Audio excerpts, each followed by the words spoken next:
بسم اللہ الرحمن الرحیم۔ کیا آپ نے کبھی سوچا کہ درود ابراہیمی کے آخر میں ہمیشہ دو الفاظ آتے ہیں، حمید اور مجید؟ یہ دونوں صفات آخر ہر بار کیوں دہراتی جاتی ہیں؟ ان میں ایسا کیا راز ہے کہ نبی صلی اللہ علیہ وسلم نے خود یہی الفاظ سکھائے؟ آج ہم اسی روحانی راز کو کھولیں گے جو شاید آپ نے پہلے کبھی نہ سنا ہو۔ درود ابراہیمی کے آخر میں جب ہم کہتے ہیں انکا حمید مجید، تو بظاہر یہ صرف دو الفاظ لگتے ہیں، لیکن حقیقت میں یہ درود کی روح اور قبولیت کی ضمانت ہے۔ ایک، اللہ کی صفت حمید، شکر اور تعریف کا مرکز۔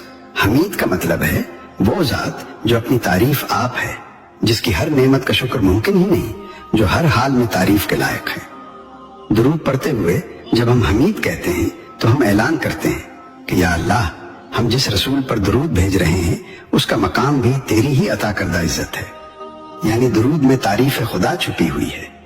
دو، اللہ کی صفت مجید، عظمت اور شان کی بلندی۔ مجید کا مطلب ہے وہ جو بڑائی والا ہے، جس کی شان بے حد ہے، جو عزت بھی دے اور اسے بلند بھی کر دے۔ درود کے اس حصے میں ہم اللہ کی عظمت کا اعتراف کرتے ہیں کہ یا رب، ہم جس نبی پر رحمت مانگ رہے ہیں ان کی عزت بھی تیری شان کے مطابق ہی ہو، یعنی یہ صفت نبی صلی اللہ علیہ وسلم کی عظمت کی بلندی کی دعا ہے۔ تین، یہی دو صفات کیوں؟ درود ابراہیمی میں نہ رحیم آیا، نہ کریم، نہ کوئی اور صفت، صرف یہ دو، حمید اور مجید۔ کیوں؟ کیونکہ حمید تعریف کو سمیٹ لیتا ہے اور مجید عظمت کو سمیٹ لیتا ہے۔ تعریف پس عظمت، درود کی مکمل روح، یعنی اے اللہ، ہم تیرے محبوب صلی اللہ علیہ وسلم کے لیے ایسی رحمت اور ایسی برکت مانگتے ہیں جو تیری تعریف اور تیری شان کے لائق ہوں۔ چار، درود کی قبولیت کا راز۔ جب ہم اللہ کی صفات کا ذکر کرتے ہیں، اللہ دعا واپس نہیں کرتا، اسی لیے درود کے آخر میں ان دونوں صفات کو رکھا گیا تاکہ درود بے حد قبول ہو جائے۔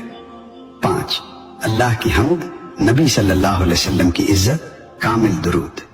یہ دو صفات دراصل ہمیں یہ سبق دیتی ہیں کہ نبی صلی اللہ علیہ وسلم کی شان بلند کرنا، اللہ کی تعریف بیان کرنا، دونوں ایک ہی درود میں اکٹھے ہو جاتے ہیں۔